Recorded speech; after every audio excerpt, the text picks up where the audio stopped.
شروع اللہ کا نام لے کر جو بڑا مہربان نہایت رحم والا ہے۔ کیا تم خیال کرتے ہو کہ غار اور لوح والے ہماری نشانیوں میں سے عجیب تھے؟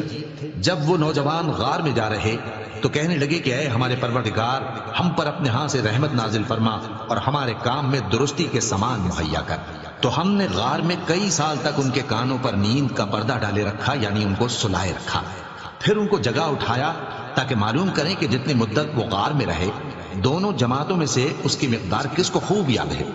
ہم ان کے حالات تم سے صحیح بیان کرتے ہیں۔ وہ کئی نوجوان تھے جو اپنے پروردگار پر ایمان لائے تھے، اور ہم نے ان کو اور زیادہ ہدایت دی تھی اور ان کے دلوں کو مربوط یعنی مضبوط کر دیا۔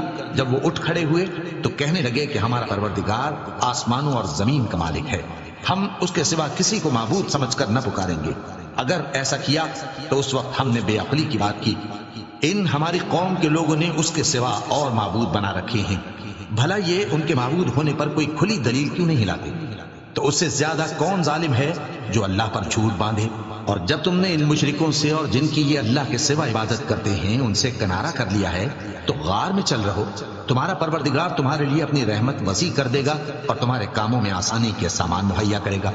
اور جب سورج نکلے تو تم دیکھو کہ دھوپ ان کے غار سے داہنی طرف سمٹ جائے، اور جب غروب ہو تو ان سے بائیں طرف کترا جائے، اور وہ اس غار کے کشادہ حصے میں تھے۔ یہ اللہ کی نشانیوں میں سے ہیں، جس کو اللہ ہدایت دے وہ ہدایت یاب ہے، اور جس کو گمراہ رہنے دے تو تم اس کے لیے کوئی دوست راہ بتانے والا نہ پاؤ گے۔ اور تم ان کے متعلق خیال کرو کہ وہ جاگ رہے ہیں حالانکہ وہ سوتے ہیں، اور ہم ان کو دائیں اور بائیں کروٹ بدلاتے تھے، اور ان کا کتا چوکھٹ پر دونوں ہاتھ پھیلائے ہوئے تھا۔ اگر تم ان کو جھانک کر دیکھتے تو پیٹ پھیر کر بھاگ جاتے اور ان سے دہشت میں آ جاتے۔ اور اسی طرح ہم نے ان کو اٹھایا تاکہ آپس میں ایک دوسرے سے دریافت کریں۔ ایک کہنے والے نے کہا کہ تم یہاں کتنی مدت رہے؟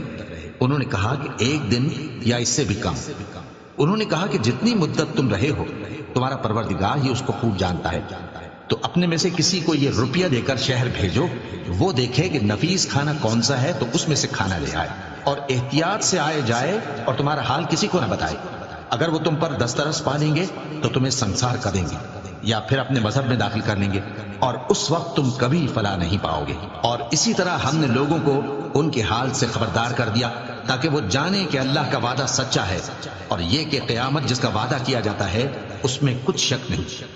اس وقت لوگ ان کے بارے میں باہم جھگڑنے لگے اور کہنے لگے کہ ان کے غار پر عمارت بنا دو۔ ان کا پروردگار ان کے حال سے خوب واقف ہے۔ جو لوگ ان کے معاملے میں غلبہ رکھتے تھے وہ کہنے لگے کہ ہم ان کے غار پر مسجد بنائیں گے۔ بعض لوگ اٹکل پچو کہیں گے کہ وہ 3 تھے اور چوتھا ان کا کتا تھا، اور بعض کہیں گے کہ وہ 5 تھے اور چھٹا ان کا کتا تھا، اور بعض کہیں گے کہ وہ 7 تھے اور 8واں ان کا کتا تھا۔ کہہ دو کہ میرا پروردگار ہی ان کے شمار سے خوب واقف ہے، ان کو جانتے بھی ہیں تو تھوڑے ہی لوگ جانتے ہیں۔ تو تم ان کے معاملے میں بحث نہ کرنا مگر سرسری سی بحث، اور نہ ان کے بارے میں ان میں سے کسی سے کچھ دریافت ہی کرنا، اور کسی کام کی نسبت نہ کہنا کہ میں اسے کل کر دوں گا، مگر انشاءاللہ کہہ کر، یعنی اگر اللہ چاہے تو کر دوں گا۔ اور جب اللہ کا نام لینا بھول جاؤ تو یاد آنے پر لے لو، اور کہہ دو کہ امید ہے کہ میرا پروردگار مجھے اس سے بھی زیادہ ہدایت کی باتیں بتائے۔ اور اصحاب کہف اپنے غار میں 9 پر 300 سال رہے۔